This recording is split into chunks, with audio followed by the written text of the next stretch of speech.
बिस्मिल्लाहिर्रहमानिर्रहीम। Basic mathematics के जो लेक्चर हमारे चल रहे हैं उसमें लेक्चर नंबर 26 आज हम शुरू करने लगे हैं। सबसे पहले इन क्वेश्चन में जो बेसिक मैथमेटिक्स के क्वेश्चंस होते हैं, इसमें क्वेश्चन को अंडरस्टैंड करना जो है बड़ा ज़रूरी होता है कि पहले उसे अच्छी तरीके से अंडरस्टैंड किया जाए, फिर उसमें कोई ना कोई ऐसी ट्रिक होती है जिसे सीखना होता है। तो पहले क्वेश्चन को पढ़ते हैं।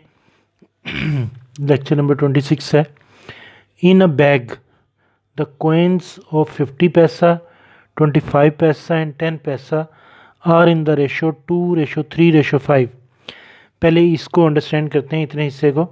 उसने कहा एक बैग है, उसके अंदर कॉइन्स हैं, सिक्के जो होते हैं। कुछ सिक्के जो हैं वो 50 पैसे वाले हैं, कुछ सिक्के जो हैं वो 25 पैसे वाले सिक्के हैं, और कुछ 10 पैसे वाले सिक्के हैं। उनकी तादाद उसने नहीं बताई कि कितने हैं। हाँ, उनकी रेशो बता दी कि 50 पैसे वाले सिक्के जो हैं और 25 पैसे वाले सिक्के और 10 पैसे वाले सिक्कों की जो रेशो है वो 2, 3 और 5 की है। यानी कि 50 पैसे वाले सिक्के अगर 2 हैं तो 25 पैसे वाले सिक्के जो हैं वो 3 हैं, और जो 10 पैसे वाले सिक्के हैं वो जो हैं वो 5 हैं। ये उसने पहली इन्फॉर्मेशन दी है। जब उन्हें काउंट किया गया, उनकी मालियत देखी गई, उनकी अमाउंट देखी गई, तो वो टोटल जो है वो 90 रुपीज़ बनते हैं। उन सिक्कों को जब काउंट किया गया, उन्हें ऐड किया गया और देखा गया, तो उनकी अमाउंट जो है वो 90 रुपीज़ बनती है। वो कहता है, डिमांड अब कर रहा है, मांग रहा है हमसे, find the number of coins of the 25 पैसा इन बैग। कहता है 25 पैसे वाले सिक्के जो हैं उस बैग के अंदर कितने हैं, ये हमें बताइए। तो जनाब क्वेश्चन तो पढ़ते पढ़ते ही साथ हमने सीख लिया कि समझ आ गई कि क्या उसने दिया और क्या मांगा हुआ है।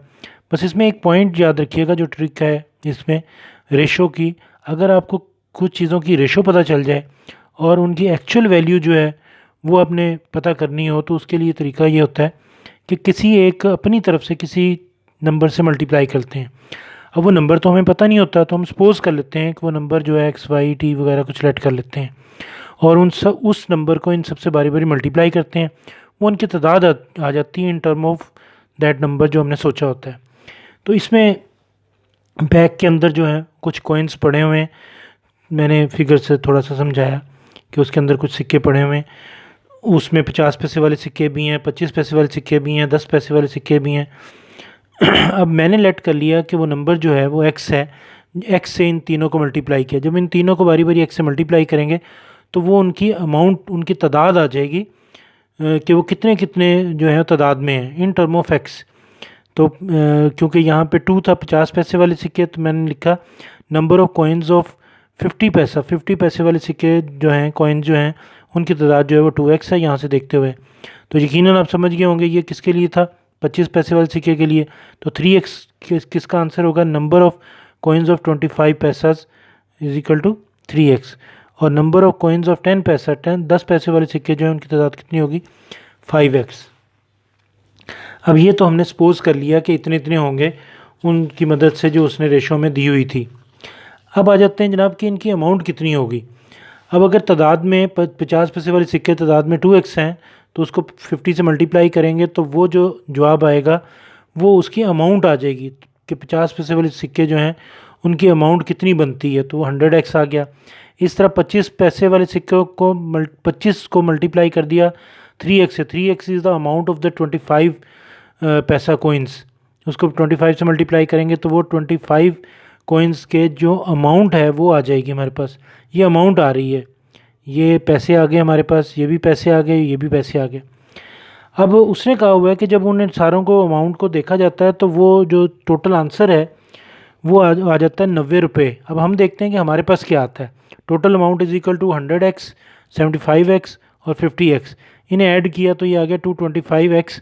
ये पैसा आए, इस ध्यान में रखिएगा कि ये पैसों में आए हैं, रुपीज़ में नहीं है। जबकि उसने अमाउंट दी हुई है 90 रुपीज़, तो मैंने पहले इसके क्या बना लिए, पैसे बना लिए। 90 को 100 से मल्टीप्लाई किया। 1 रुपये के अंदर 100 पैसा होते हैं, तो 90 को 100 से मल्टीप्लाई करेंगे तो वो 9000 पैसा जो हैं वो बन जाएंगे। अब जनाब इसके बाद जब ये हमें मिल गया तो हमारे पास जो अमाउंट है वो है 225x, और जो दी गई अमाउंट है वो कितनी है, 9000 पैसा। तो दोनों को इक्वेट कर दिया, दोनों को इक्वल रख लिया। जो ही इक्वल रखा 225 उधर चला गया, इस तरह एक्स की वैल्यू आ गई। अब हम डिमांड में उसने सिर्फ पूछा हुआ है कि 25 पैसा वाले कॉइन्स जो हैं वो कितने हैं, तो वो हमने कितने लेट किए हुए हैं, वो 3x है हमारे पास। तो एक्स की ये वाली वैल्यू उठा के यहाँ पे पुट कर दी। यहाँ पे कटिंग की, कटिंग कर लें, डिवाइड कर लें, वो आपकी मर्ज़ी है। ये आ गया। यहाँ मैंने डिवाइड करके दिखाया है कि किस तरह डिवाइड करते हैं, ताकि जिन लोगों को डिवाइड करना नहीं आता उन्हें डिवाइड करना भी सीख लें वो। इस तरह हमारे पास 120 आंसर आ गया। ये 120 है क्या? 25 पैसा वाले कॉइन्स जो हैं उनकी जो तादाद है उस बॉक्स के अंदर वो कितनी है? 120। This is the answer. बस जो इसमें ट्रिक है वो आपने को फिर मैं एक दफ़ा बता दूं कि जो निचोड़ है इसमें वो ये है कि जब कुछ चीज़ों की रेशो दी हुई हो, उनकी एक्चुअल उनकी तादाद ना दी हुई हो, तो अपनी तरफ से एक्स से या किसी एक चीज़ से, एक्स हो तो सबको एक्स से मल्टीप्लाई कर लें, अगर ए सोचा है तो सबको ए से मल्टीप्लाई करें, वाई सोचा है तो सबको वाई से मल्टीप्लाई कर लें। तो उनकी जो है वो एस्टिमेशन जो है वो इस तरीके से हमारे पास एस्टिमेटेड वैल्यू आ जाती हैं उनकी। इनको एस्टिमेटेड वैल्यूज़ कहते हैं। जैसे यहाँ पे 2x 3x और 5x आई हैं। खैर जनाब, करेंगे। अगर कोई प्रॉब्लम होगी तो फिर उसे आप शेयर में सद कीजिएगा। अल्लाह हाफिज़।